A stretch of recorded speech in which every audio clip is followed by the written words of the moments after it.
মানুষের মধ্যে একটা বিচিত্র প্রবৃত্তি থাকে, অন্য সকলের বিষয়ে, তাদের জীবনের বিষয়ে, তাদের ব্যক্তিত্বের বিষয়ে, তাদের ভবিষ্যতের বিষয়ে অনুমান করা।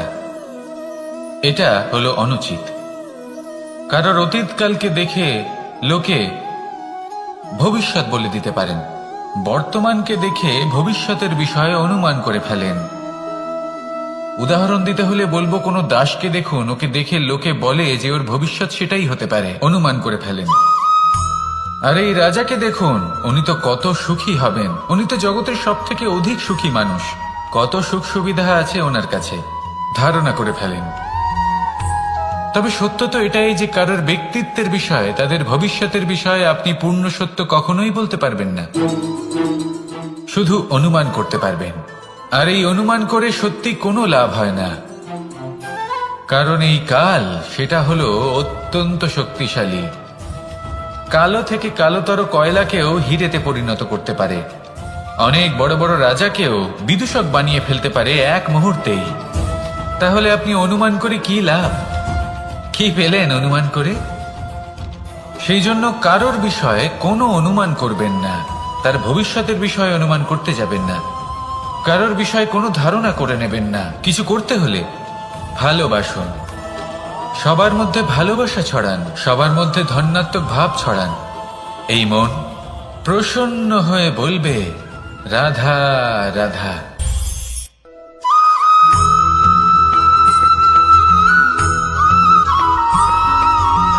পঞ্চতত্ত্বের মধ্যে দ্বিতীয় তত্ত্ব হল ধরণী, ভূমি, যাকে আমরা ধরণী মাতা বলি। এই ধরণী ধৈর্য ধারণ করে, আর এর ওপরেই আমাদের সমগ্র সংসার নির্ভরশীল।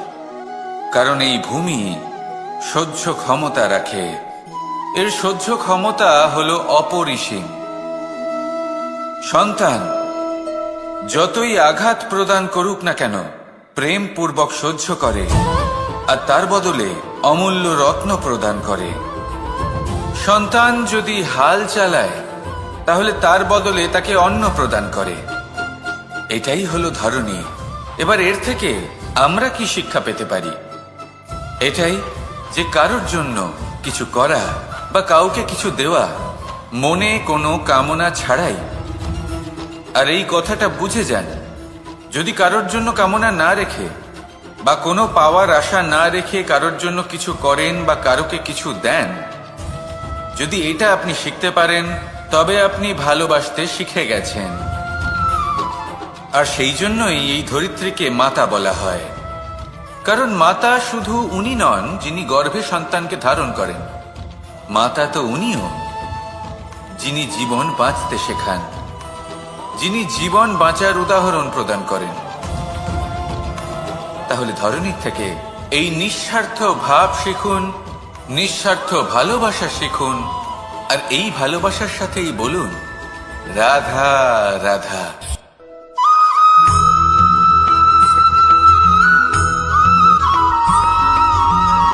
সংসারে আমাদের জীবনে যখন কোনো সুখ বা দুঃখ আসে, তার জন্য আমরা কাউকে না কাউকে অবশ্যই দায়ী করে থাকি, তাই না? এই ব্যক্তি আমাদের সাথে এরকম কাজ করেছেন, তাই আমার সাথে এমন হলো। ওই ব্যক্তি যদি এমনটা না করতেন, তাহলে আজ আমি ওই স্থানে পৌঁছতে পারতাম। সবই আপনার দৃষ্টিভঙ্গির ওপর নির্ভরশীল। আর যদি আপনার দৃষ্টিভঙ্গি এমন হয়, তাহলে তা অনুচিত।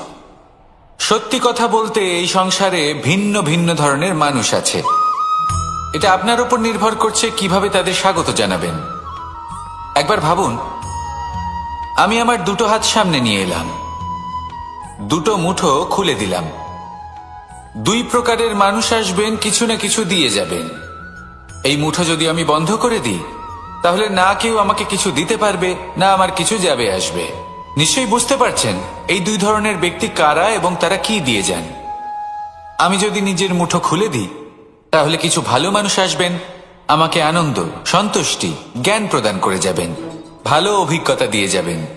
কোনো খারাপ ব্যক্তি যদি আসেন, তাহলে তিনিও খারাপ অভিজ্ঞতা দেবেন, যার থেকে আমি শিক্ষা লাভ করব। এই সব কিছু আমি লাভ করতে পারি। মুঠো যদি বন্ধ করে রাখি, তাহলে আমি কিছুই পাবো না।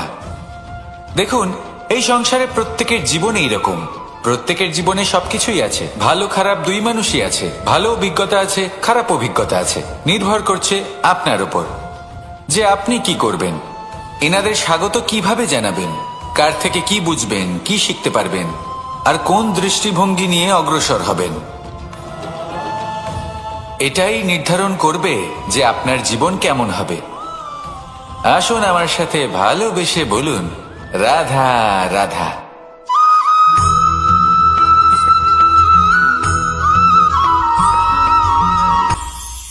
এটা হলো ধান গাছ। এর থেকে যে চাল উৎপন্ন হয় তা মানুষ গ্রহণ করেন। আর এটা কি? এ হলো জংলি ঘাস। একবার ভেবে দেখুন, যদি এই জংলি ঘাস ধান গাছের আশেপাশে থাকে তাহলে কি হবে? ধান উৎপন্ন হতে পারবে?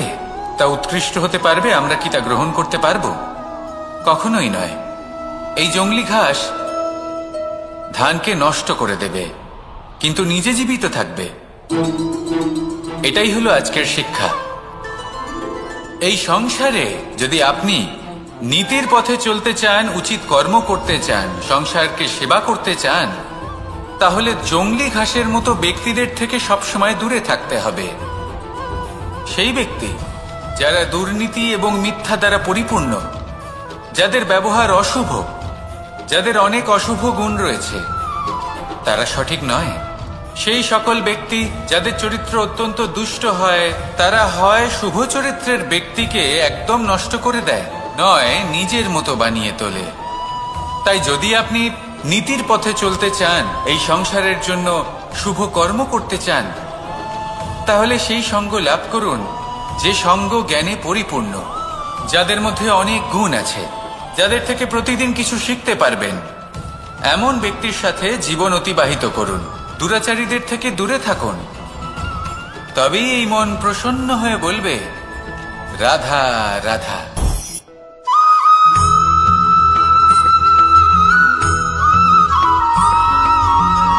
মানুষের মানসিকতা এমন হয় যে সে যতটা করে আশা করে যে তার থেকে অনেক বেশি তার বদলে সে পাবে। দেখুন, সবকিছুই আপনার ভাবনা চিন্তার উপর নির্ভর করছে। আপনি যদি ফলের বিষয়ে ভেবে কর্ম করতে থাকেন তাহলে সেটা অনুচিত। জীবনের আসল আনন্দ হলো নিজের কর্ম করতে থাকা, ফলের চিন্তা করা উচিত নয়। যদি আপনি এরকম ভাবেন যে আমি এতটা করছি, আমার এতটা পাওয়া উচিত, সেই ভাবনা অনুচিত।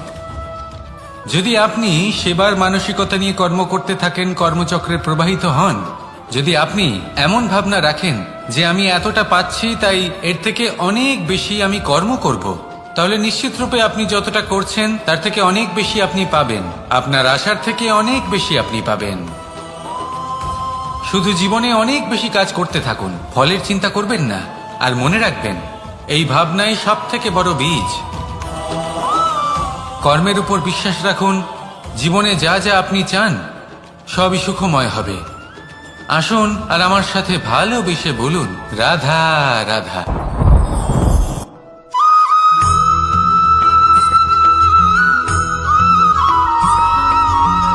আপনি কখনো কোনো বাজকে নিজের বাসা বানাতে দেখেছেন? এই বাজ যখনই কোনো বাসা বানায় তখন উঁচু গাছের ডালে বা কোনো পর্বতের শিখরে বাসা বানায়, অনেক উচ্চতায়। আর সেখানে তার সন্তানও জন্মগ্রহণ করে। যখন এই সন্তানেরা জন্মায় তখন এই বাজ খুবই ভালোবেসে এবং খুব সাবধানে এদের পালন পোষণ করে। নিজের ঠোঁট দিয়ে তাদের ঠোঁটে খাবার পরিবেশন করে। কিন্তু যেই সেই সন্তানেরা হৃষ্টপুষ্ট হয়ে যায় এবং সেই কথা বাজ নিজে বুঝতে পেরে যায়, সেই বাজ নিজেই সেই বাসা ছিন্ন ভিন্ন করে দেয়। সেই সন্তান যাদের সবেমাত্র ডানা গজিয়েছে, কিভাবে উঠতে হয় তারা জানে না, সেই সন্তানগুলিকে উচ্চতা থেকে ঠেলে দেয়। সেই সন্তান প্রথমে ভয়ভীত হয়ে যায়। তারা সামনে মৃত্যুকে দেখতে পেয়ে ভয়ের কারণে তাদের ডানা ঝাপটাতে থাকে। আর সেই প্রক্রিয়াতেই সেই সন্তানগুলি উড়তে শুরু করে দেয়। এবার এই ঘটনায় আমরা কি শিক্ষা পেতে পারি? এটাই, যদি আপনি মাতা পিতা হন তাহলে নিজের সন্তানকে অবশ্যই স্নেহ করুন, কিন্তু তাদেরকে নিজের আঁচলের তলায় বেঁধে রাখবেন না। যদি আপনি চান আপনার সন্তান জীবনে উন্নতি করুক, তাহলে নিজের মুঠো থেকে তাদের স্বতন্ত্র করে দিন। এই সংসারে সংঘর্ষ করতে দিন। সেই সন্তান নিজেই বুঝতে পারবে যে জন্মের সময় পাওয়া ডানা কি করে ব্যবহার করতে হয়। আর আপনার চোখের সামনে আপনার সন্তান এই আকাশে উড়তে থাকবে। তাহলে আসুন আমার সাথে ভালোবেসে বলুন, রাধা রাধা।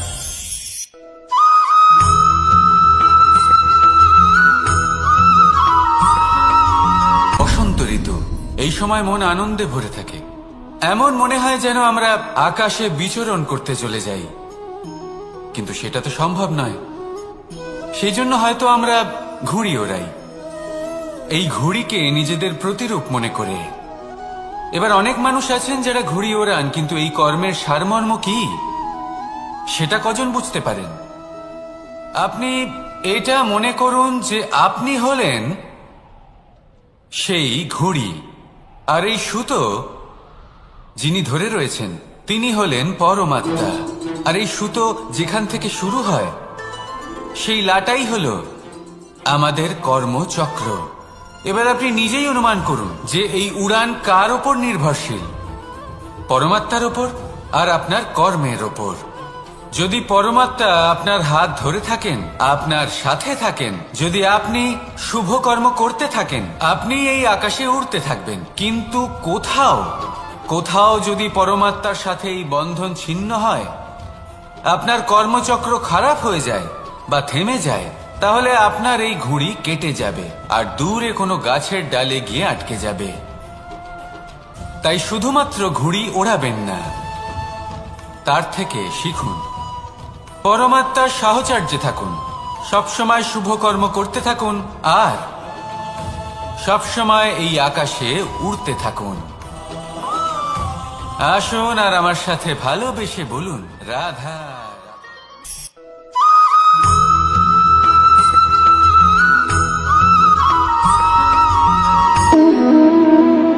সম্পর্ক হলো আমাদের জীবনের একটি আধার।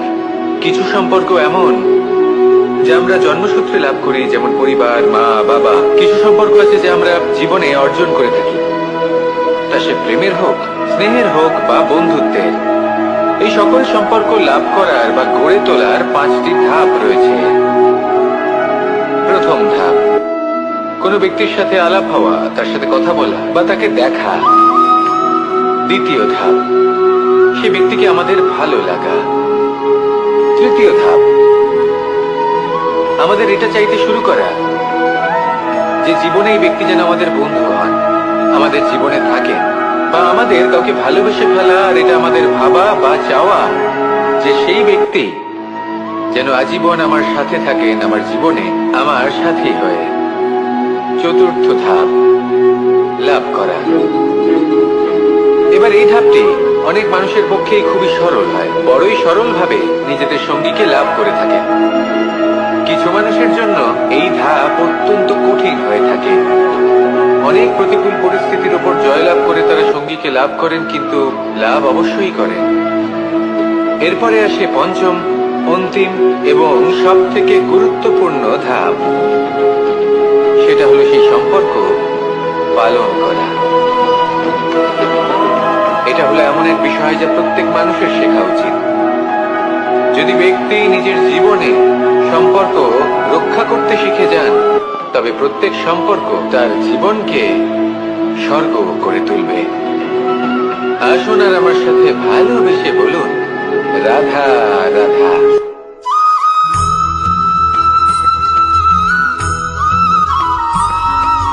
জীবনে যখন কোনো ব্যক্তি নিজের লক্ষ্য প্রাপ্তির জন্য নিরন্তর পরিশ্রম করতে থাকেন, চেষ্টা করতে থাকেন, তখন তিনি কষ্ট অনুভব করেন। কখনো শারীরিক কষ্ট, কখনো মানসিক কষ্ট। এবার উনি এটা ভাবতে থাকেন যে আমি কি উচিত করছি নাকি অনুচিত করছি। কারণ অন্যদিকে এমন একজন ব্যক্তিও আছেন যিনি একদমই পরিশ্রম চেষ্টা করছেন না। তিনি মদিরা পান করেন, বিলাসিতায় জীবন কাটান, অলস প্রকৃতির হয়ে ওঠেন, নিদ্রাতে বিলীন হয়ে থাকেন আর ভাবেন যে তিনি সুখ লাভ করছেন। কিন্তু এরকম কেন হয়? কারণ যখন আমরা সৎ পথে থাকি, উচিত পথে চলি, লক্ষ্য প্রাপ্ত করার জন্য চেষ্টা করতে থাকি, তখন আমাদের ভেতরে থাকা নেতিবাচক শক্তি এবং পাপ এই দেহকে ত্যাগ করে দেয়। আর এই অনুভূতিটাই আমাদের দুঃখের অনুভূতি দেয়, কষ্ট দেয়। এবার সেখানে যদি আমরা কুপথে চলি, অনুচিত পথে চলতে থাকি, তাহলে আমাদের ভেতরে থাকা পুণ্য এবং ধনাত্মক শক্তি আমাদের দেহ ত্যাগ করে দেয়। আর এই অনুভূতির কারণেই আমরা সুখ অনুভব করি। কিন্তু কখনো ভাববেন যে এই সুখ বেশি সময় পর্যন্ত থাকে না। সেই জন্য সবসময় মনে রাখবেন, যদি আপনি জানেন যে এটাই আপনার লক্ষ্য, এটাই উচিত পথ, শুভ পথ, তাতে নিরন্তরভাবে এগিয়ে যেতে চেষ্টা করতে থাকুন। এই কষ্ট আপনাকে সুখের পরাকাষ্ঠায় কখন পৌঁছে দেবে তা আপনি জানতেই পারবেন না। আসুন আমার সাথে ভালোবেসে বলুন, রাধা রাধা।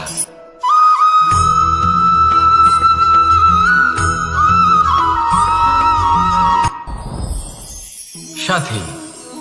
সাথী এই শব্দটির ব্যাখ্যা কে কিভাবে করে? মিত্র, সখা, বন্ধু।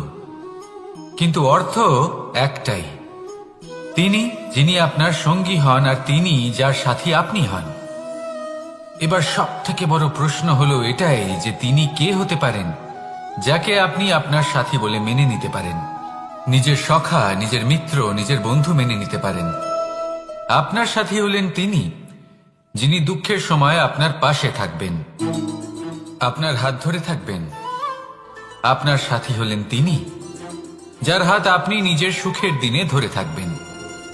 সেই সাথীরই হাত ধরুন যিনি দুঃখে সবসময় আপনাকে সাহায্য করার জন্য তৎপর হয়ে থাকেন, আপনার পাশে থাকেন, আর যাকে সুখের দিনে আপনি আপনার সাথে রাখতে পারেন। আর যখন আপনার সাথে আপনার এই সাথী থাকবে, তখন আপনি এটা বুঝবেন যে যখন জীবনে দুঃখ আসে, তখন এই দুঃখ কমে যায়, সবার মধ্যে ভাগ হয়ে যায়। আর যদি তখন সুখ আসে, তাহলে সেটা সবার উপস্থিতিতে আরো বেড়ে যায়। এটাই হলো প্রেম, এটাই হলো ভালোবাসা, এটাই হলো সঙ্গ।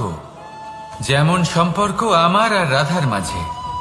তাহলে আসুন আর আমার সাথে ভালোবেসে বলুন, রাধা রাধা।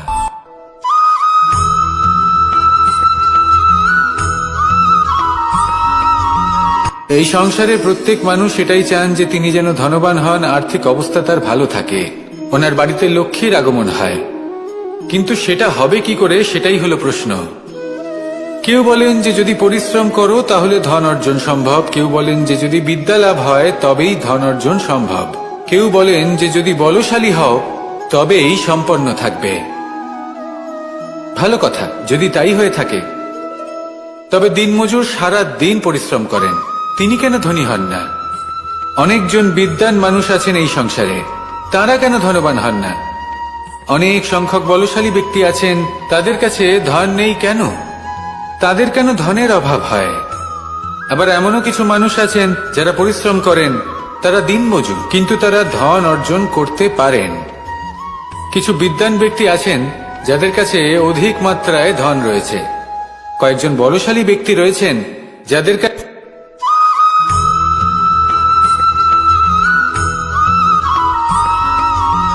পঞ্চতত্ত্বের মধ্যে দ্বিতীয় তত্ত্ব হল ধরণী, ভূমি, যাকে আমরা ধরণী মাতা বলি। এই ধরণী ধৈর্য ধারণ করে, আর এর ওপরেই আমাদের সমগ্র সংসার নির্ভরশীল। কারণ এই ভূমি সহ্য ক্ষমতা রাখে, এর সহ্য ক্ষমতা হল অপরিসীম। সন্তান যতই আঘাত প্রদান করুক না কেন, প্রেম পূর্বক সহ্য করে, আর তার বদলে অমূল্য রত্ন প্রদান করে। সন্তান যদি হাল চালায়, তাহলে তার বদলে তাকে অন্ন প্রদান করে। এটাই হলো ধরণী। এবার এর থেকে আমরা কি শিক্ষা পেতে পারি? এটাই যে কারোর জন্য কিছু করা বা কাউকে কিছু দেওয়া মনে কোনো কামনা ছাড়াই। আর এই কথাটা বুঝে যান, যদি কারোর জন্য কামনা না রেখে বা কোনো পাওয়ার আশা না রেখে কারোর জন্য কিছু করেন বা কারোকে কিছু দেন, যদি এটা আপনি শিখতে পারেন তবে আপনি ভালোবাসতে শিখে গেছেন। আর সেই জন্যই এই ধরিত্রীকে মাতা বলা হয়। কারণ মাতা শুধু উনি নন যিনি গর্ভে সন্তানকে ধারণ করেন, মাতা তো উনিও যিনি জীবন বাঁচতে শেখান, যিনি জীবন বাঁচার উদাহরণ প্রদান করেন। তাহলে ধরনীর থেকে এই নিঃস্বার্থ ভাব শিখুন, নিঃস্বার্থ ভালোবাসা শিখুন, আর এই ভালোবাসার সাথেই বলুন রাধা রাধা।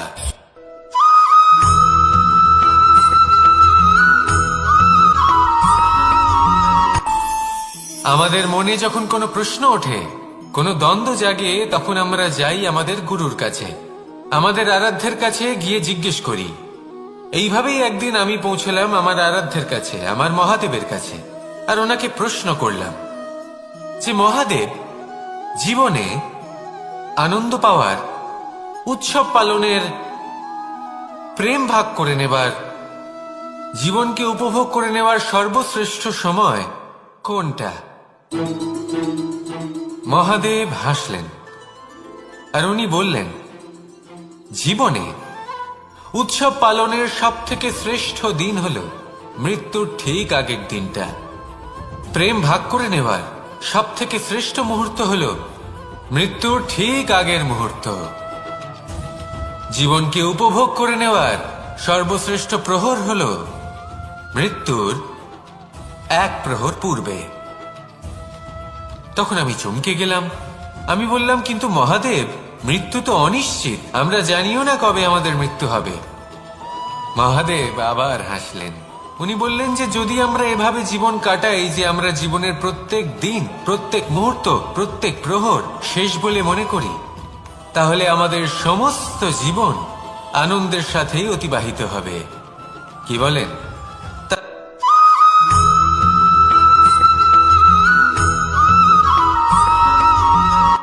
সংসারে আমাদের জীবনে যখন কোনো সুখ বা দুঃখ আসে, তার জন্য আমরা কাউকে না কাউকে অবশ্যই দায়ী করে থাকি, তাই না?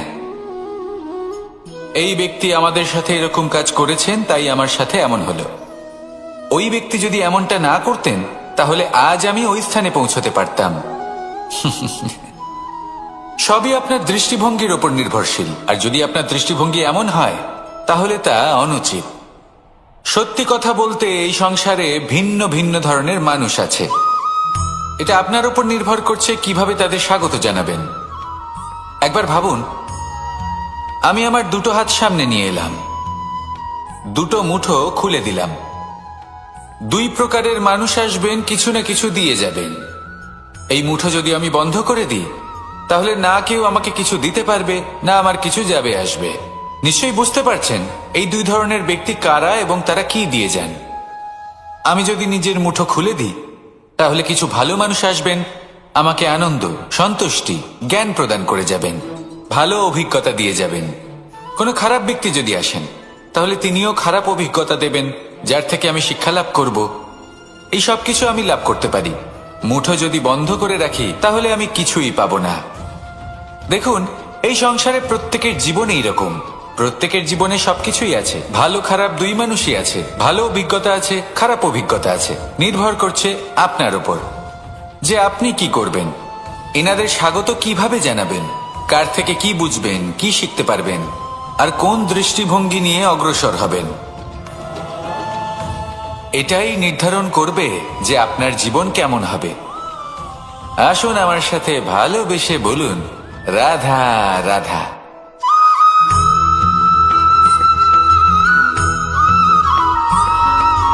জীবনে অগ্রসর হওয়ার জন্য আমাদের কাকে প্রয়োজন হয়?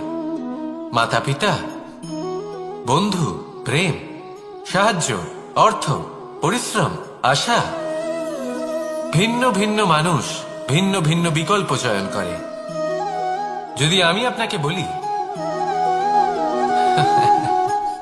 তাহলে জয় আর পরাজয়ের মন্ত্র দুটো শব্দের উপর নির্ভর করে, মেনে নেওয়া আর দৃঢ় হওয়া।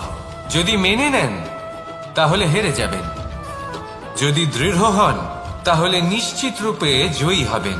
যদি কখনো আপনি ক্লান্ত হয়ে ওঠেন, আপনি দুঃখী হন, পুরোপুরি ভেঙে পড়েছেন, তখন মেনে নেবেন না যে আপনি ভেঙে পড়েছেন, নয়তো হেরে যাবেন। তখন উল্টে স্থির করবেন যে যাই হয়ে যাক না কেন, আমি জয়ী হবই। আর আপনি দেখবেন যে জয় নিশ্চিত রূপে আপনার কাছেই আসবে। তাহলে এই কথা মনে রাখবেন আর আমার সাথে ভালোবেসে বলবেন, রাধা রাধা।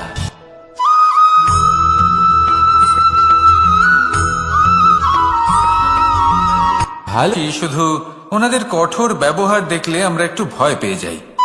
এবার ওনাদের এই কঠোর ব্যবহার আমাদের ভালো না লাগলেও অত্যন্ত আবশ্যক, কারণ মাথার থেকে আমরা যে শক্তি লাভ করি তা যেন নিয়ন্ত্রণ হারিয়ে বিধ্বংসী না হয়ে ওঠে।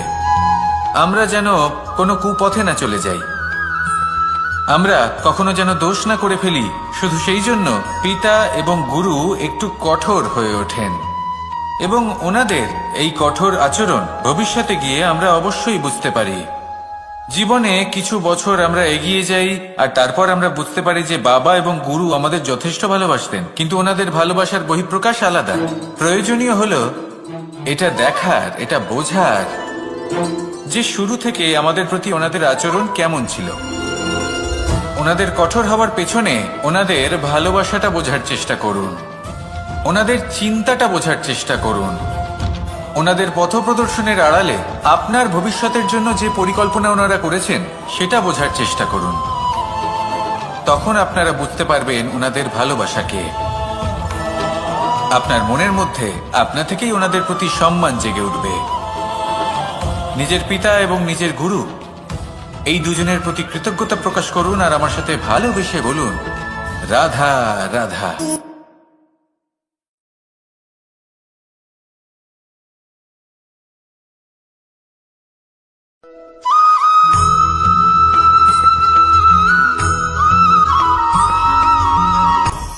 আপনি কখনো পর্বতের শিখরে উঠেছেন?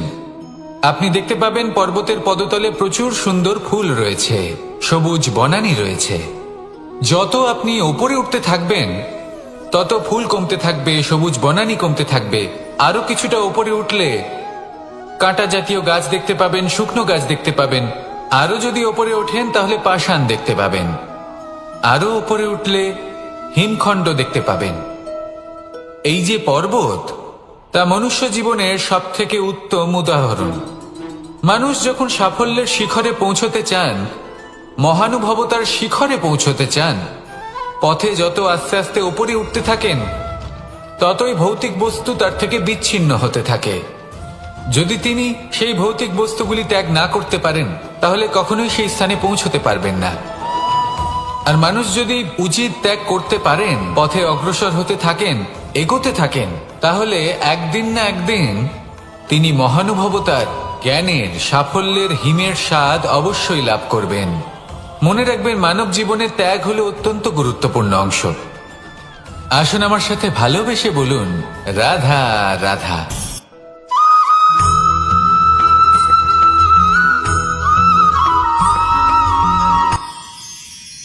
মানুষ তার জীবনে দুই ধরনের পরিস্থিতিকে খুব ভয় পায়। এক, কোনো কারণবশত কারোর সামনে নত হওয়া।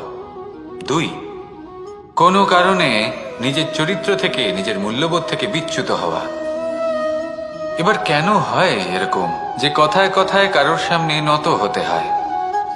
কেন বারংবার নিজের চরিত্র থেকে চ্যুত হতে হয়? এরকম কেন হয়?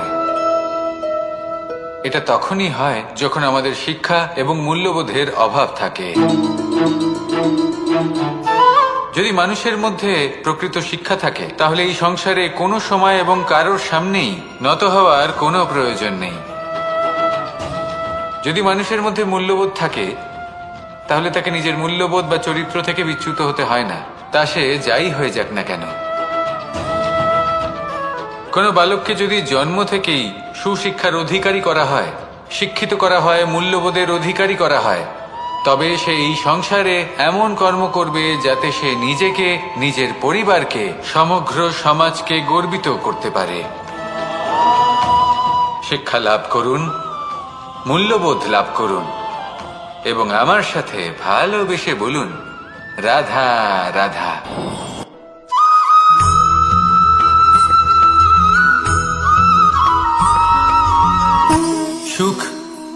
দুঃখ এবং শক্তি। এই তিন হলো এই সংসারের ত্রিদেবের মতো। আমাদের জীবনে যা কিছু ঘটছে এই তিনটির ভিত্তির উপরেই হচ্ছে।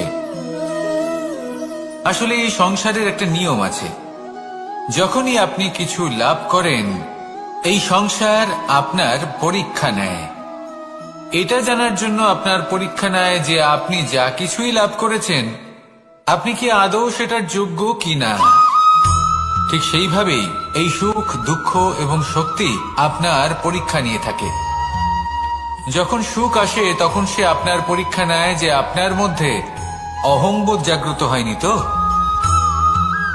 যদি অহংবোধ চলে আসে তাহলে সুখ সেখানেই সঙ্গ ত্যাগ করে। দুঃখ আপনার ধৈর্যের পরীক্ষা নিতে থাকে, আর যদি আপনার মধ্যে ধৈর্য না থাকে তাহলে এটা আপনাকে আরো বেশি দুঃখের গভীর অন্ধকারে ঠেলে দেবে। সেখানে শক্তি পরীক্ষা নেয় আপনার বিনম্রতার। যদি আপনি বিনম্র না হন তাহলে হয় এই শক্তি আপনার সঙ্গ ত্যাগ করবে, নয় এই শক্তি বিনম্রতার অভাবে আপনার পতনের কারণ হতে পারে। এই সংসারে যে কোনো ব্যক্তি যিনি এই পরীক্ষায় উত্তীর্ণ হয়ে থাকেন এই জীবনে তিনি সাফল্য লাভ করেন। আসুন আমার সাথে ভালোবেসে বলুন, রাধা রাধা।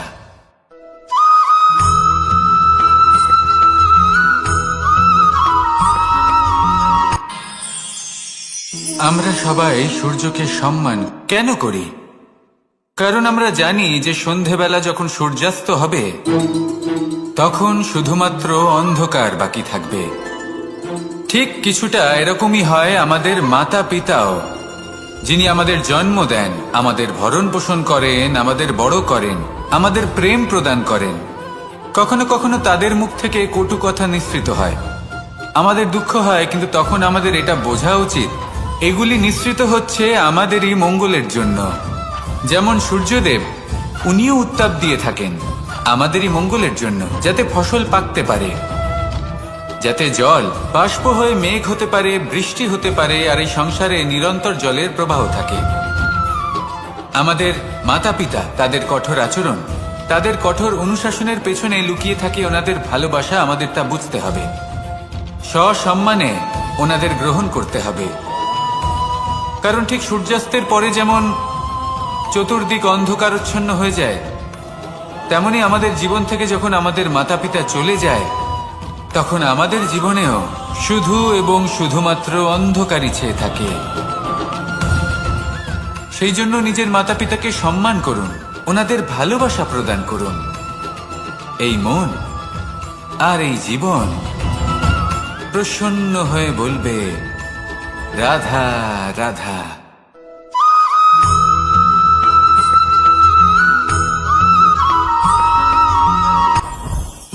জীবনে কিছু শেখা অত্যন্ত গুরুত্বপূর্ণ।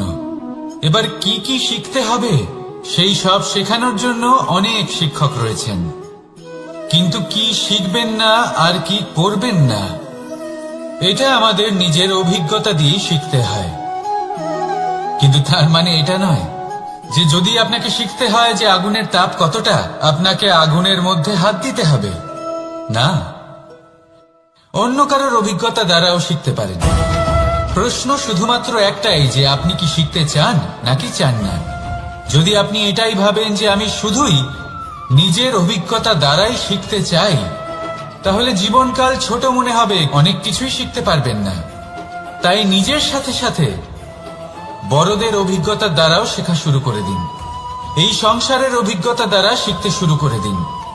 আর এটা নিশ্চিত রূপে শেখা আবশ্যক যে কখন কি করবেন না, কোথায় থামতে হবে আর কোথায় থামবেন না। তাহলে আসুন আর আমার সাথে ভালোবেসে বলুন, রাধা রাধা।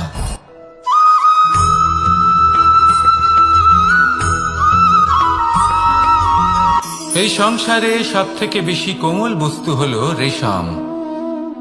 এই রেশম এতটাই কোমল হয় যে এর পুরো একটা থান শুধুমাত্র একটা হাতে ধরা সম্ভব। কখনো ভেবে দেখেছেন এই রেশম কিভাবে হয়? একটি কীট তার লালার দ্বারা উৎপন্ন হয়। এই কীট সেই রেশমকে পাক দিতে থাকে, পাক দিতেই থাকে, আর আস্তে আস্তে তার মধ্যেই জড়িয়ে পড়ে। শেষে ওর এই সুন্দর অমূল্য সৃষ্টি রেশমের এই সুতো তার নির্মাণ কার্য পূর্ণ হয়, কিন্তু তাতেই ও নিজে বন্দী হয়ে যায়। নিজেরই মায়াজালের এই বন্দী গৃহে নিজেই ফেঁসে যায়। এবার এই সুতোকে ব্যবহারযোগ্য করে তোলার জন্য এই কীটগুলিকে এই কবচের সাথেই ফুটন্ত জলে ফেলে দেওয়া হয়। এই সংসারে যদি আমাদের স্বপ্ন এই সংসারের দুঃখ হরণ করার জন্য, এই সংসারে সুখ বিতরণ করার জন্য হয়, তবেই আমাদের প্রগতি সম্ভব। যদি আমাদের এই স্বপ্ন শুধুই আমাদের এবং আমাদের স্বার্থ সিদ্ধির জন্য হয়, তাহলে এই স্বপ্ন আমাদের অন্ধ করে দেবে, আমাদের অন্ধকারের পথে নিয়ে যাবে, আর আমরাও সেই কীটের মতো হয়ে যাব। নিজেদেরই মায়াজালে আমরা নিজেই ফেঁসে যাব, আর শেষে আমরা যদি কিছু লাভ করি তা হবে একাকিত্ব, অন্ধকারময় মৃত্যু। তাই স্বপ্ন অবশ্যই দেখুন, কিন্তু এমন ভাবে স্বপ্ন দেখবেন না যে তার এই বন্দিগৃহে আপনি নিজেই ফেঁসে গেলেন। স্বপ্ন দেখুন পরোপকারে।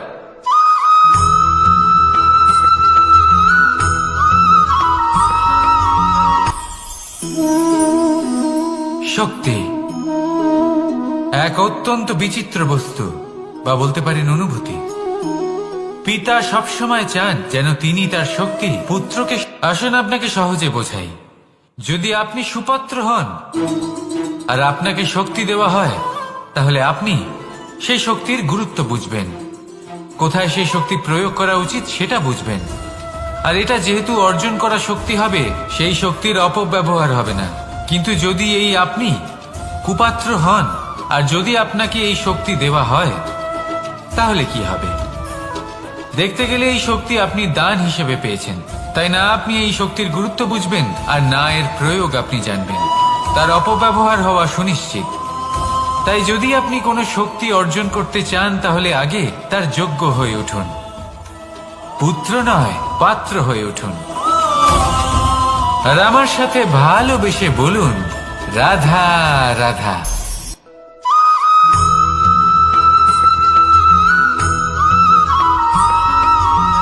এই সংসারে প্রত্যেক মানুষ এটাই চান যে তিনি যেন ধনবান হন, আর্থিক অবস্থা তার ভালো থাকে, ওনার বাড়িতে লক্ষ্মীর আগমন হয়। কিন্তু সেটা হবে কি করে, সেটাই হলো প্রশ্ন।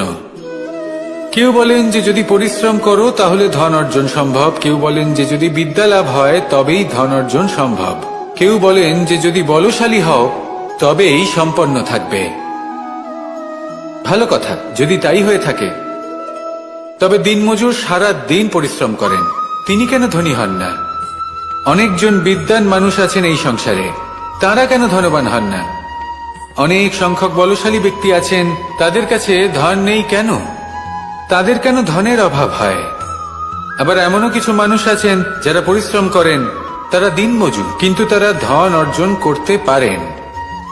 কিছু বিদ্বান ব্যক্তি আছেন যাদের কাছে অধিক মাত্রায় ধন রয়েছে, কয়েকজন বলশালী ব্যক্তি রয়েছেন যাদের কাছে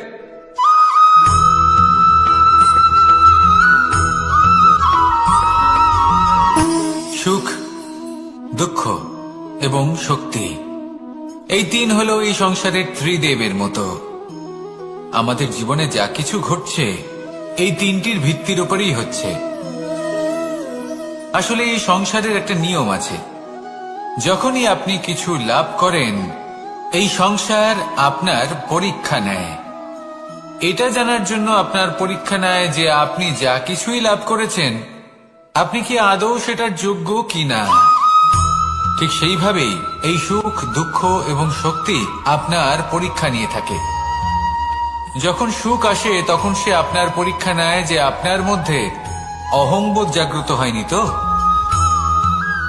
যদি অহংবোধ চলে আসে তাহলে সুখ সেখানেই সঙ্গ ত্যাগ করে। দুঃখ আপনার ধৈর্যের পরীক্ষা নিতে থাকে, আর যদি আপনার মধ্যে ধৈর্য না থাকে তাহলে এটা আপনাকে আরো বেশি দুঃখের গভীর অন্ধকারে ঠেলে দেবে। সেখানে শক্তি পরীক্ষা নেয় আপনার বিনম্রতার।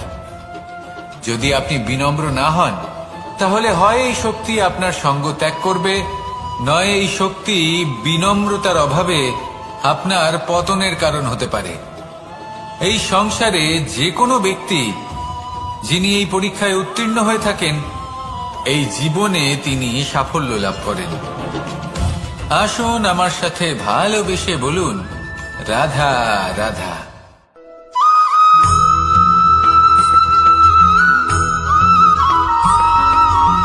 পঞ্চতত্ত্বের মধ্যে দ্বিতীয় তত্ত্ব হল ধরণী, ভূমি, যাকে আমরা ধরণী মাতা বলি।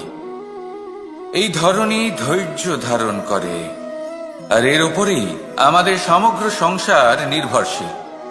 কারণ এই ভূমি সহ্য ক্ষমতা রাখে, এর সহ্য ক্ষমতা হল অপরিসীম।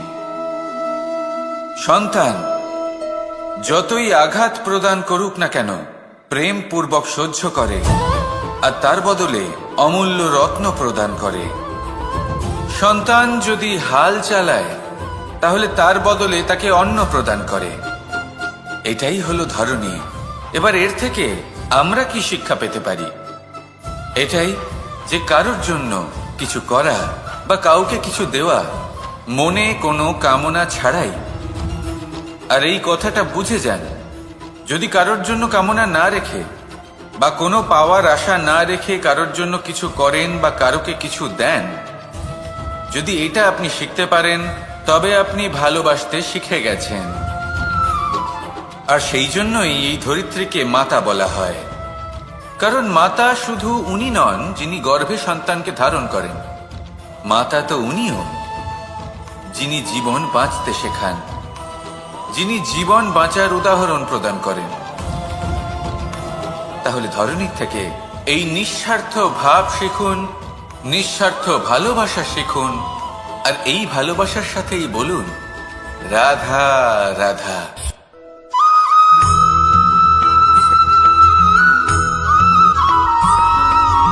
মানুষ জন্মগ্রহণ করে, তার সাথে ভয়েরও জন্ম হয়। ছোটবেলা থেকেই আমাদের মনে কোনো না কোনো প্রকারের ভয় থেকেই যায়। কেউ এই বিষয়ে ভয় পায় যে তার কোনো বস্তু তার থেকে দূরে চলে যাবে, কেউ এই বিষয়ে ভয় পায় যে আমি নিজেকে হারিয়ে ফেলব, কেউ এই ভেবে ভয় পায় যে আমার প্রিয়জনেরা তারা যেন আমার থেকে দূরে না চলে যায়, কেউ এই ভেবে ভয় পায় যে আমরা যেন পথ না হারিয়ে ফেলি, আদি ইত্যাদি। কিন্তু সত্যি কথা বলতে, ভেবে দেখুন এই ভয় বাস্তবে কি? শুধুই একটা মনস্থিতি, আর কিছুই নয়। যা কিছু আপনি জীবনে পেয়েছেন তা একদিন আপনাকে হারাতে হবে। এই জীবন হলো আপনারই, কিন্তু তাও একদিন সমাপ্ত হবে। তাই ভয় পেয়ে কি লাভ? এই ভয় শুধু আপনাকে জীবন যাপন করা থেকে বাধা দিচ্ছে, আর কিচ্ছু নয়। পথ হারিয়ে ফেললেই বুঝতে পারবেন যে নতুন পথ কিভাবে বানাতে হয়। কিছু মানুষকে জীবন থেকে হারালে তবেই আপনি বুঝবেন যে আপনার আপনজনকে। এই ভয়ের কারণে ভীত হয়ে থাকবেন না। এই তারা নক্ষত্র অন্ধকারের অভাবে গুরুত্ব হারায়। শিবকেও মহাদেব হওয়ার জন্য বিষপান করতে হয়েছিল। প্রত্যেক পরিস্থিতি, প্রত্যেক সাফল্য আপনার পরীক্ষা নেবে, তাতে উত্তীর্ণ হওয়া হলো আপনার কর্ম। যখনই আপনি ভয় পাবেন বা সংকটের সম্মুখীন হবেন, তখন সাহসের সাথে তার সম্মুখীন হন। মনে রাখবেন, যে সম্মুখীন হতে জানে, সাফল্য তার সাথে সবসময় থাকে। আসুন আর আমার সাথে ভালোবেসে বলুন, রাধা রাধা।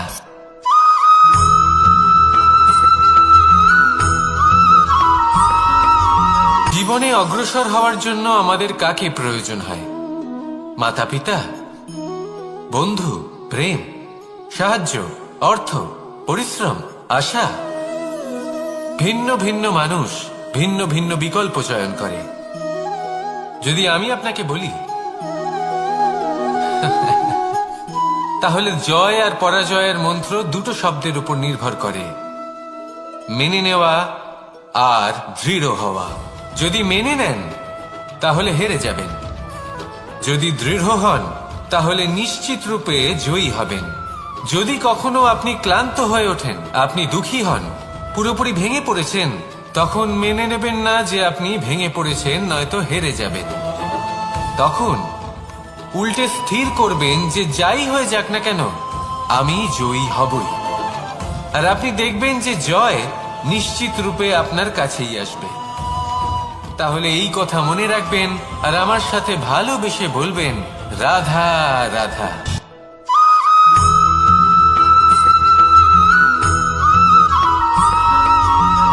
এই সংসারে কোনো বস্তু হোক বা ব্যক্তি হোক, তার একার গুরুত্ব কিন্তু খুব বেশি নয়। একটা উদাহরণ হিসেবে বৃষ্টির ফোঁটাকে ভেবে দেখুন। যদি একটি বৃষ্টির ফোঁটা হয় তাহলে তার খুব বেশি গুরুত্ব থাকে না, কিন্তু যখন সহস্র বৃষ্টির ফোঁটা মেঘের মধ্যে দিয়ে ঝরে পড়ে তখন সেটা বর্ষার রূপ ধারণ করে। সেই বর্ষা যা এই প্রকৃতিকে শান্ত করে। সেইভাবেই পাথরের ছোট টুকরো, তার খুব বেশি গুরুত্ব থাকে না, কিন্তু যখন অসংখ্য পাথরের টুকরো একত্রিত হয় তখন তা পর্বতের আকার ধারণ করে।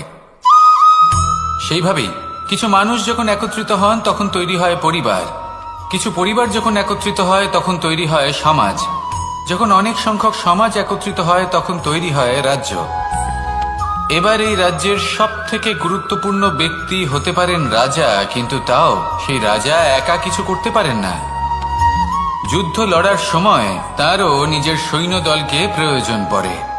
কিন্তু এই সংসারে এমন একজন ব্যক্তি আছেন যিনি একাই সব কাজ করতে থাকেন, এবং সেই ব্যক্তি হলেন মা। আমাদের জীবনে একজন পিতার ভূমিকা কিন্তু নিঃসন্দেহে অমূল্য, কিন্তু আমাদের সকলের জীবনে যে ভূমিকা একজন মায়ের তা অন্য কারোর থাকে না। একজন মা একাই সন্তানকে বড় করতে পারেন, সংস্কারী করে তুলতে পারেন, তার জন্য পরিশ্রম করেন। আর এত কিছু কাজ করার পরেও তার কাজের জন্য তিনি প্রশংসা অবশ্য পান না। উল্টে যদি সেই সন্তান অনুচিত পথে চালিত হয়, অনুচিত কর্ম করে, তখন সেই মাকেই অপবাদের পাত্র হয়ে উঠতে হয়। আমাদের জীবনে মায়ের যোগদান কতটা সেটা বুঝুন।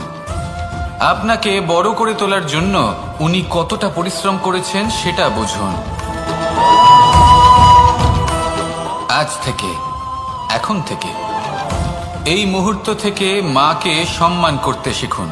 যখন সময় পাবেন, যখন সুযোগ হবে, তখন তার প্রশংসা করুন, ওনারও ভালো লাগবে। আর মায়ের এই মমতার জন্য, তার এই ভূমিকার জন্য আসুন সবাই মিলে আমরা তাকে প্রণাম করি, আর সকলে মিলে ভালোবেসে বলি, রাধা রাধা।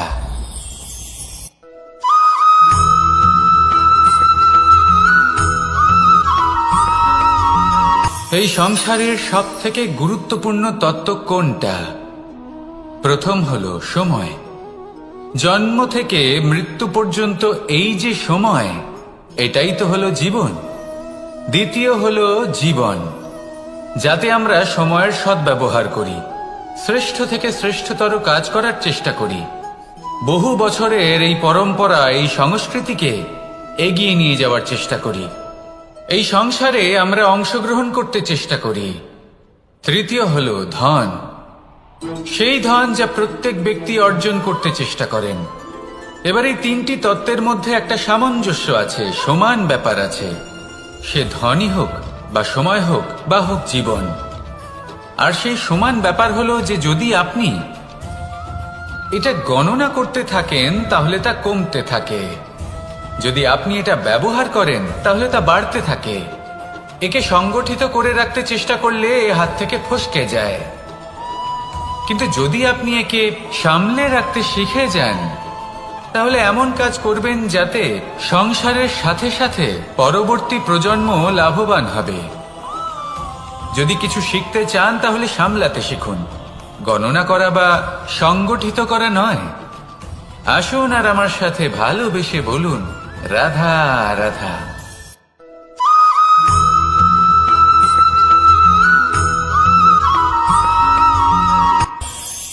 এই সংসারে আমরা প্রকাশ কোথা থেকে পাই?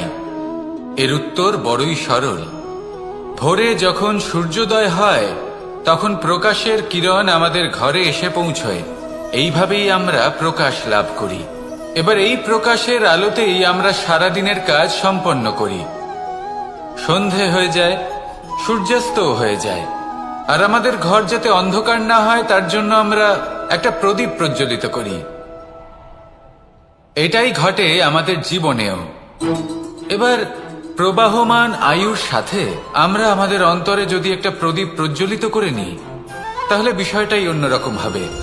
এবার আপনি বলবেন কোন প্রকাশের কথা বলছি যা আমাদের অন্তরে জাগ্রত করা সম্ভব? আমাদের আত্মার মাঝে প্রেমের প্রকাশ জাগ্রত করার কথা বলছি। কারণ আমাদের এই জীবন এও হলো দিনের আলোর মতো। আজ প্রকাশ আছে, কিন্তু কোনোদিন অবশ্যই অস্ত হবে। কিন্তু অস্ত হবার আগে যদি আমরা আমাদের আত্মার মাঝে প্রেমের এই প্রকাশ উজ্জ্বলিত করে নিই, তাহলে আমাদের সন্ধ্যাকালও আমরা আনন্দে এবং প্রেমে যাপন করব। তাহলে আসুন আর আমার সাথে ভালোবেসে বলুন, রাধা রাধা।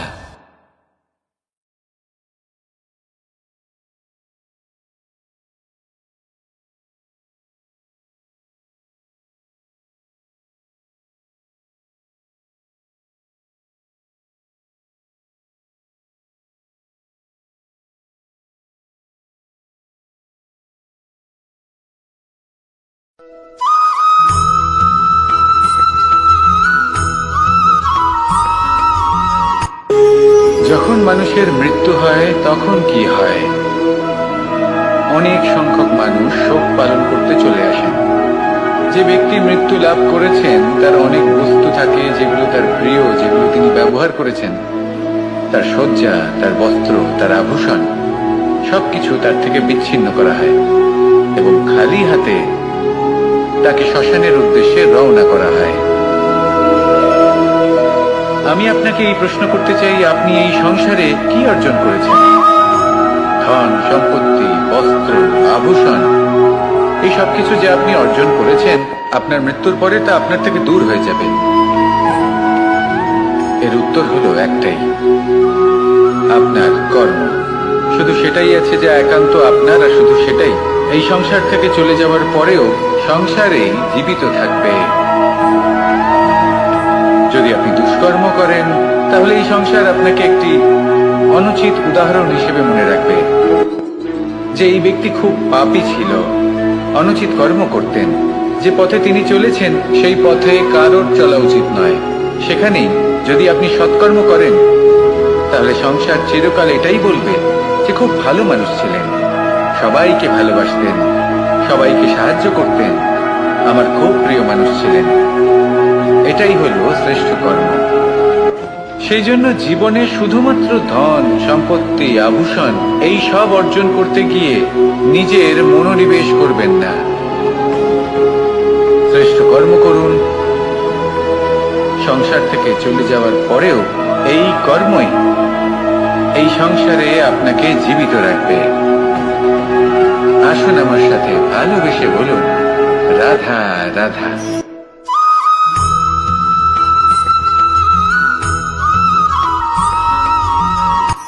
এই সংসারে সাফল্য লাভ করার জন্য জ্ঞানের প্রয়োজন হয়, পরিশ্রমের প্রয়োজন হয়, দৃঢ় নিষ্ঠার প্রয়োজন হয়, নিরন্তর চেষ্টা করা প্রয়োজনীয়। কিন্তু আরো কিছু আছে যা অত্যন্ত প্রয়োজনীয় এবং গুরুত্বপূর্ণ। তা হলো ভালো বন্ধু। তাদের থাকা অত্যন্ত প্রয়োজনীয়। যদি ভালো বন্ধু থাকে, তাহলে সময় এলে তারা ঢাল হয়ে আপনাকে সুরক্ষা করবেন। সময় এলে অস্ত্রের মতো শত্রুকে সংহারও করবেন। যদি তিনি জ্ঞানী হন, তাদের মধ্যে সদ্গুণ থাকে, তাহলে এই সব গুণ আপনার মধ্যেও প্রবেশ করবে। তাহলে সাফল্যের জন্য ভালো বন্ধু পাওয়া অত্যন্ত প্রয়োজনীয়। কিন্তু শুধু বন্ধু কেন, ভালো শত্রুও থাকা প্রয়োজনীয়। এবার আপনি ভাববেন, এ আমি কি বললাম? যদি আপনার জীবনেও ভালো অর্থাৎ শক্তিশালী শত্রু থাকে, তাহলে আপনিও শক্তিশালী হতে থাকবেন। এই শত্রু আপনাকে প্রেরিত করবে আরো বেশি শক্তিশালী হয়ে ওঠার। কখনো কোনো হরিণকে দেখুন, তীব্র গতিতে দৌড়তে থাকে। কেন তীব্র গতিতে দৌড়য়? এই কারণে নয় যে কোথাও তার জন্য মধুর ঘাস অপেক্ষা করে রয়েছে, না। সে এই কারণে তীব্র গতিতে দৌড়য় কারণ সেটা না করলে তার পেছনে একটি সিংহ আছে যে ওকে নিজের ভোজন করে ফেলবে। তাই জীবনে বিপদ, সংকট এই সবকিছুও হলো অত্যন্ত গুরুত্বপূর্ণ। তার সম্মুখীন হতে শিখুন আর আমার সাথে ভালোবেসে বলুন, রাধা রাধা।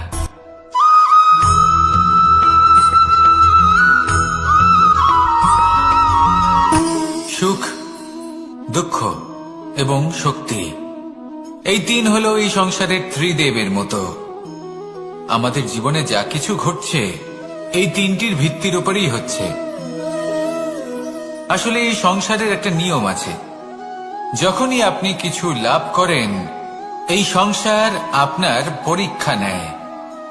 এটা জানার জন্য আপনার পরীক্ষা নেয় যে আপনি যা কিছুই লাভ করেছেন আপনি কি আদৌ সেটার যোগ্য কিনা। ঠিক সেইভাবেই এই সুখ, দুঃখ এবং শক্তি আপনার পরীক্ষা নিয়ে থাকে। যখন সুখ আসে তখন সে আপনার পরীক্ষা নেয় যে আপনার মধ্যে অহংবোধ জাগ্রত হয়নি তো। যদি অহংবোধ চলে আসে তাহলে সুখ সেখানেই সঙ্গ ত্যাগ করে। দুঃখ আপনার ধৈর্যের পরীক্ষা নিতে থাকে, আর যদি আপনার মধ্যে ধৈর্য না থাকে তাহলে এটা আপনাকে আরো বেশি দুঃখের গভীর অন্ধকারে ঠেলে দেবে। সেখানে শক্তি পরীক্ষা নেয় আপনার বিনম্রতার। যদি আপনি বিনম্র না হন তাহলে হয় এই শক্তি আপনার সঙ্গ ত্যাগ করবে, নয় এই শক্তি বিনম্রতার অভাবে আপনার পতনের কারণ হতে পারে। এই সংসারে যে কোনো ব্যক্তি যিনি এই পরীক্ষায় উত্তীর্ণ হয়ে থাকেন এই জীবনে তিনি সাফল্য লাভ করেন। আসুন আমার সাথে ভালোবেসে বলুন, রাধা রাধা।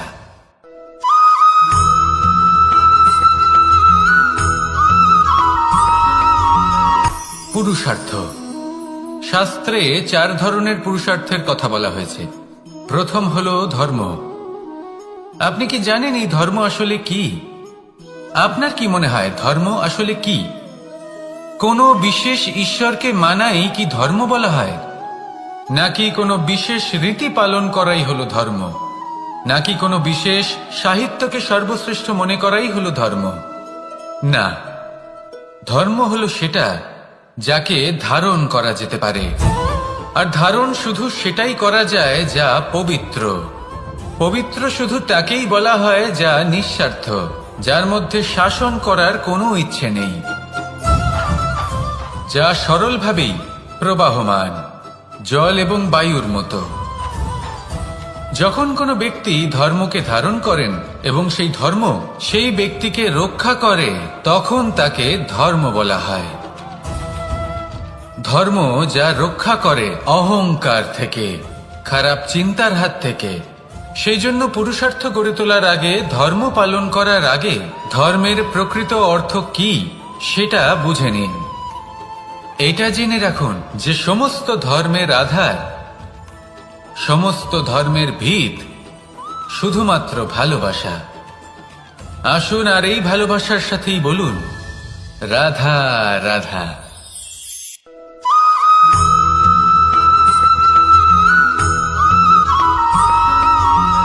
এই সংসারে সবথেকে বেশি কোমল বস্তু হলো রেশম। এই রেশম এতটাই কোমল হয় যে এর পুরো একটা থান শুধুমাত্র একটা হাতে ধরা সম্ভব। কখনো ভেবে দেখেছেন এই রেশম কিভাবে হয়? একটি কীট তার লালার দ্বারা উৎপন্ন হয়। এই কীট সেই রেশমকে পাক দিতে থাকে, পাক দিতেই থাকে আর আস্তে আস্তে তার মধ্যেই জড়িয়ে পড়ে। শেষে ওর এই সুন্দর অমূল্য সৃষ্টি রেশমের এই সুতো তার নির্মাণ কার্য পূর্ণ হয়, কিন্তু তাতেই ও নিজে বন্দী হয়ে যায়। নিজেরই মায়াজালের এই বন্দী গৃহে নিজেই ফেঁসে যায়। এবার এই সুতোকে ব্যবহারযোগ্য করে তোলার জন্য এই কীটগুলিকে এই কবচের সাথেই ফুটন্ত জলে ফেলে দেওয়া হয়। এই সংসারে যদি আমাদের স্বপ্ন এই সংসারের দুঃখ হরণ করার জন্য, এই সংসারে সুখ বিতরণ করার জন্য হয়, তবেই আমাদের প্রগতি সম্ভব। যদি আমাদের এই স্বপ্ন শুধুই আমাদের এবং আমাদের স্বার্থ সিদ্ধির জন্য হয়, তাহলে এই স্বপ্ন আমাদের অন্ধ করে দেবে, আমাদের অন্ধকারের পথে নিয়ে যাবে, আর আমরাও সেই কীটের মতো হয়ে যাব।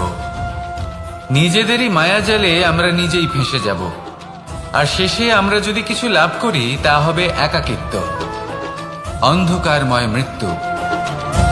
তাই স্বপ্ন অবশ্যই দেখুন, কিন্তু এমনভাবে স্বপ্ন দেখবেন না যে তার এই বন্দিগৃহে আপনি নিজেই ফেঁসে গেলেন। স্বপ্ন দেখুন পরোপকারে।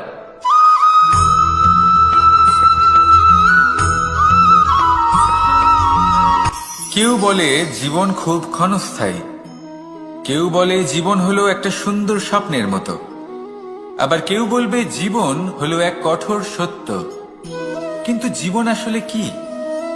জীবন হলো আপনারই প্রতিবিম্ব, একটা দর্পণ। অর্থাৎ আপনি জীবনকে সেইভাবেই পাবেন যেরকম আপনি নিজেকে প্রতিপন্ন করবেন। যদি আপনি দর্পণের দিকে তাকিয়ে হাসেন, তাহলে আপনি সামনে হাসি মুখী দেখতে পাবেন। এবার যদি আপনি গম্ভীর হয়ে থাকেন, তাহলে আপনি একজন রুষ্ট ব্যক্তি দেখতে পাবেন। শেষে সবথেকে বেশি গুরুত্বপূর্ণ হলো আপনার চেষ্টা। আপনাকে সবসময় চেষ্টা করতে হবে যাতে আপনি নিজেকে প্রসন্ন এবং ইতিবাচক মনোভাবে রাখেন। এটা হলো আপনারই উত্তরদায়িত্ব, তাকে পালন করুন। এই মনকে প্রসন্ন রাখুন, এই সংসারকে সুন্দর বলে মনে হবে, আর এই মন প্রসন্ন হয়ে বলবে রাধা রাধা।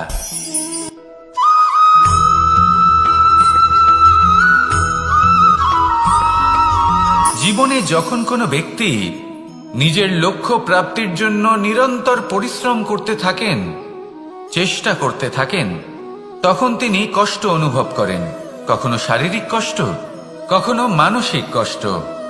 এবার উনি এটা ভাবতে থাকেন যে আমি কি উচিত করছি নাকি অনুচিত করছি। কারণ অন্যদিকে এমন একজন ব্যক্তিও আছেন যিনি একদমই পরিশ্রম চেষ্টা করছেন না। তিনি মদিরা পান করেন, বিলাসিতায় জীবন কাটান, অলস প্রকৃতির হয়ে ওঠেন, নিদ্রাতে বিলীন হয়ে থাকেন আর ভাবেন যে তিনি সুখ লাভ করছেন। কিন্তু এরকম কেন হয়? কারণ যখন আমরা সৎ পথে থাকি, উচিত পথে চলি, লক্ষ্য প্রাপ্ত করার জন্য চেষ্টা করতে থাকি, তখন আমাদের ভেতরে থাকা নেতিবাচক শক্তি এবং পাপ এই দেহকে ত্যাগ করে দেয়। আর এই অনুভূতিটাই আমাদের দুঃখের অনুভূতি দেয়, কষ্ট দেয়। এবার সেখানে যদি আমরা কুপথে চলি, অনুচিত পথে চলতে থাকি, তাহলে আমাদের ভেতরে থাকা পুণ্য এবং ধনাত্মক শক্তি আমাদের দেহ ত্যাগ করে দেয়। আর এই অনুভূতির কারণেই আমরা সুখ অনুভব করি। কিন্তু কখনো ভাববেন যে এই সুখ বেশি সময় পর্যন্ত থাকে না। সেই জন্য সবসময় মনে রাখবেন, যদি আপনি জানেন যে এটাই আপনার লক্ষ্য, এটাই উচিত পথ, শুভ পথ, তাতে নিরন্তরভাবে এগিয়ে যেতে চেষ্টা করতে থাকুন। এই কষ্ট আপনাকে সুখের পরাকাষ্ঠায় কখন পৌঁছে দেবে তা আপনি জানতেই পারবেন না। আসুন আমার সাথে ভালোবেসে বলুন রাধা রাধা।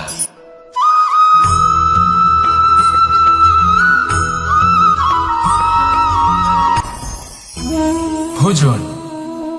এবার ভোজন সংগ্রহ করার জন্য মানুষ কি না করেন, সব সময় চেষ্টা করতে থাকেন। ফসল উৎপাদনের জন্য অনেক পরিশ্রম করতে থাকেন, কিন্তু অনেক সময় অনেক পরিশ্রম করার পরেও ফসল ভালো উৎপাদন হয় না। এর কারণ কি? কারণ হলো এটাই যে আপনি পরিশ্রম হয়তো অনেক করেছেন, কিন্তু আপনার নজর তো সেই বীজের দিকে ছিলই না যা আপনি রোপণ করেছেন। সেই জন্য সব সময় কোনো বীজ রোপণ করার আগে তাকে পরখ করে দেখুন, তা অত্যন্ত আবশ্যক। আর সেইভাবেই যখনই কোনো কর্মের প্রশ্ন আসে, তাহলে সেখানে শুধুমাত্র পরিশ্রম যথেষ্ট নয়। সেই কাজের প্রতি আপনার কর্তব্য কি, আপনার উদ্দেশ্য কি, সেটা জানা হলো অত্যন্ত গুরুত্বপূর্ণ। তাই কর্ম করুন, কিন্তু সেই কর্মের প্রতি আপনার যা উদ্দেশ্য তার মাহাত্ম্য বুঝতে চেষ্টা করুন। তাহলে আসুন আমার সাথে ভালোবেসে বলুন রাধা রাধা।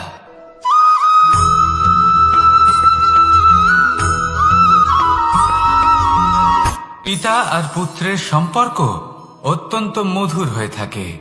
পিতা স্বপ্ন দেখেন, তাকে পূর্ণ করার সকল সম্ভাব্য চেষ্টা করেন, কিন্তু তাও অনেক সময় ওনার স্বপ্ন অপূর্ণ থেকে যায়। তখন পিতা ভাবেন যে স্বপ্ন উনি পূর্ণ করতে পারেননি, ওনার সন্তান তা অবশ্যই পূরণ করবে। যে স্থানে উনি কখনো পৌঁছতে পারেননি, সেই স্থানে ওনার পুত্র অবশ্যই পৌঁছবে।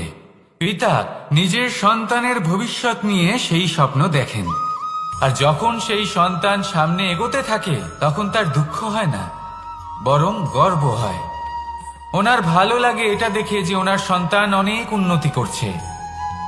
কিন্তু যখন সন্তান নিজের অভিভাবকের শক্তি দেখে, তার যশ দেখে হিংসা করতে থাকে, সমস্যা সেইখানেই শুরু হয়। সেই জন্য সকল সন্তানকে এটা মনে রাখতে হবে, দেখুন, পুত্র হবার সুবাদে, এক সন্তান হবার সুবাদে এটা হলো আপনার অধিকার যে আপনি আপনার পিতার থেকে বেশি উন্নতি করবেন। আপনার পিতাও এটাই চান, কিন্তু সুস্থভাবে এটা করুন। একটা রেখা টেনে নিন যাতে আপনি তাতে এগোতে পারেন আর আপনার পিতার তাতে গর্ববোধ হয়, আর সেই বিষয়ে দুঃখ না হয় যে আমার সন্তান আমাকেই ছোট করার চেষ্টা করছে। ইতিহাস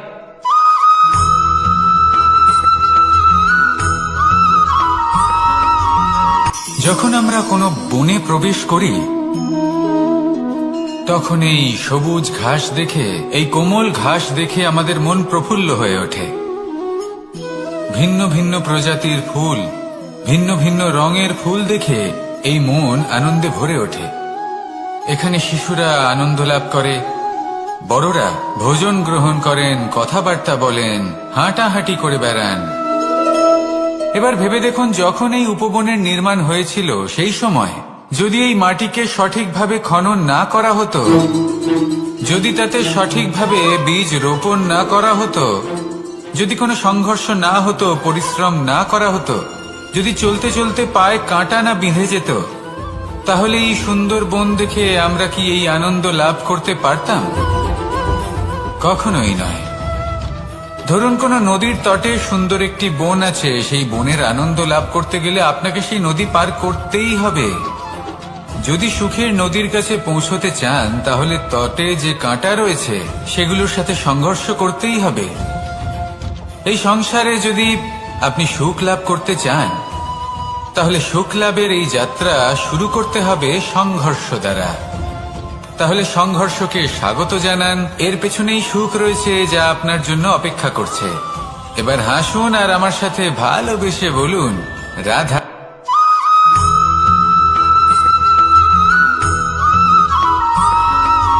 জীবনে অগ্রসর হওয়ার জন্য আমাদের কাকে প্রয়োজন হয়?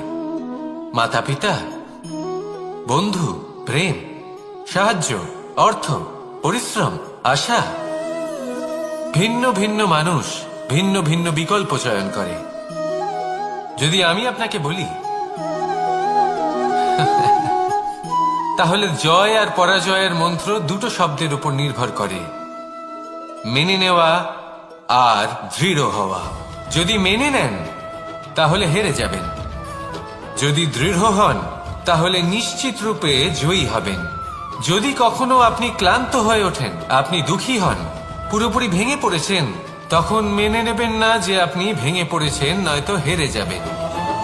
তখন উল্টে স্থির করবেন যে যাই হয়ে যাক না কেন, আমি জয়ী হবই। আর আপনি দেখবেন যে জয় নিশ্চিত রূপে আপনার কাছেই আসবে। তাহলে এই কথা মনে রাখবেন আর আমার সাথে ভালোবেসে বলবেন, রাধা রাধা।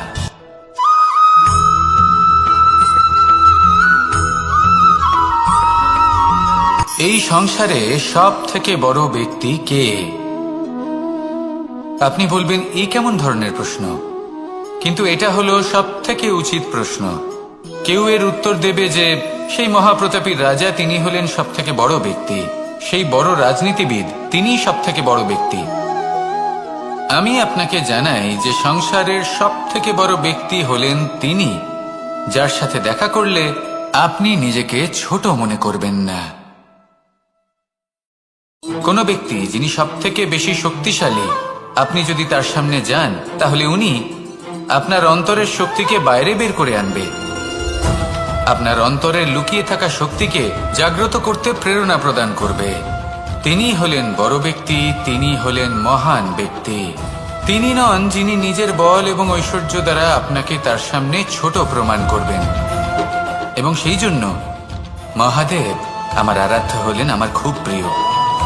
কারণ রাজা হোক বা ফকির, কেউ যদি ওনার সামনে যান তাহলে সে নিজেকে ছোট মনে করেন না। আপনিও যদি জীবনে অনেক বড় হতে চান তাহলে কাউকে কখনো নিজেকে ছোট মনে করতে দেবেন না। তার অন্তরে বড় হয়ে ওঠার প্রেরণা প্রদান করুন। আসুন আমার সাথে ভালোবেসে বলুন, রাধা রাধা।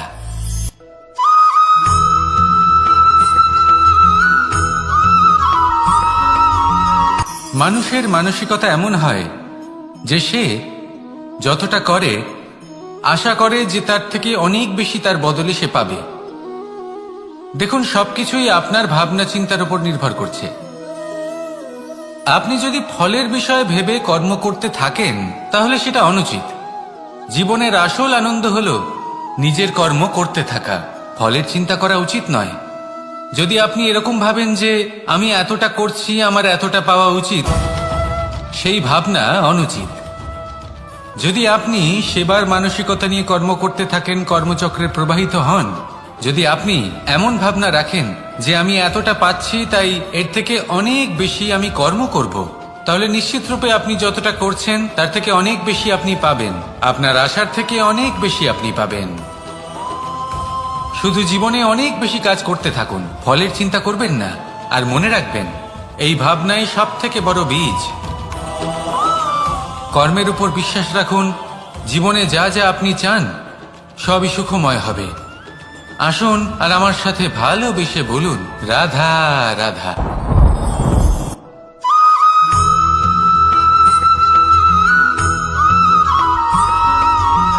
এই দড়িটা দেখুন, ছোট ছোট রেশম দ্বারা তৈরি। এটা সরু সুতো দ্বারা তৈরি হয়েছে এটা, আর এ অত্যন্ত কোমলও বটে। আর আপনি চাইলে এটা সোজাও করে দিতে পারেন, আর চাইলে এটা বেঁকিয়েও দিতে পারেন। আর যদি চান তাহলে এটা গোল গোল করে বেঁধে কোথাও রেখেও দিতে পারেন। এবার এই কোমল দড়ি যদি কোনো নিষ্ঠুর কঠিন পাথরে বারংবার জড়িয়ে দেওয়া হয় তাহলেও তাকেও কাটতে পারে, নিজের ছাপ ছেড়ে যেতে পারে, সেটার আকারও বদলে ফেলতে পারে। এবার এর কারণ কি? এর কারণ হলো অভ্যাস আর নিরন্তর প্রচেষ্টা। যদি আপনিও চেষ্টা করেন আর নিরন্তর কর্ম করে যান তাহলে আপনার প্রারব্ধ পাথরের মতো কঠিনই হোক না কেন, তাতে ভাঙন ধরিয়েও আপনি নিজের লক্ষ্যে অবশ্যই পৌঁছতে পারবেন। একটা গুরুত্বপূর্ণ কথা মনে রাখবেন, সুকর্মের অভ্যাস আর নিরন্তর প্রয়াস, এই হলো সাফল্যের মন্ত্র।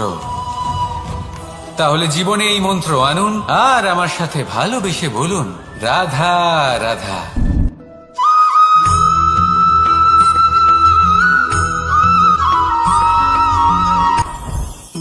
জীবনে কিছু শেখা অত্যন্ত গুরুত্বপূর্ণ। এবার কি কি শিখতে হবে সেই সব শেখানোর জন্য অনেক শিক্ষক রয়েছেন, কিন্তু কি শিখবেন না আর কি করবেন না এটা আমাদের নিজের অভিজ্ঞতা দিয়ে শিখতে হয়। কিন্তু তার মানে এটা নয় যে যদি আপনাকে শিখতে হয় যে আগুনের তাপ কতটা, আপনাকে আগুনের মধ্যে হাত দিতে হবে। না, অন্য কারোর অভিজ্ঞতা দ্বারাও শিখতে পারেন।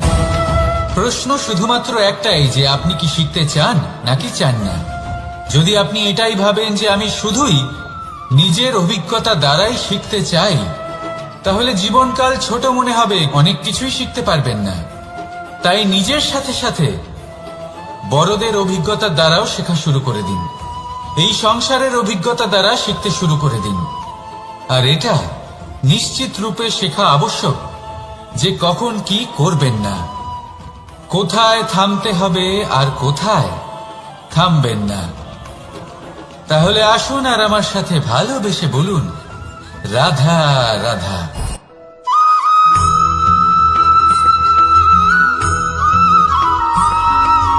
মানুষের একটি সমস্যা আছে যে মানুষ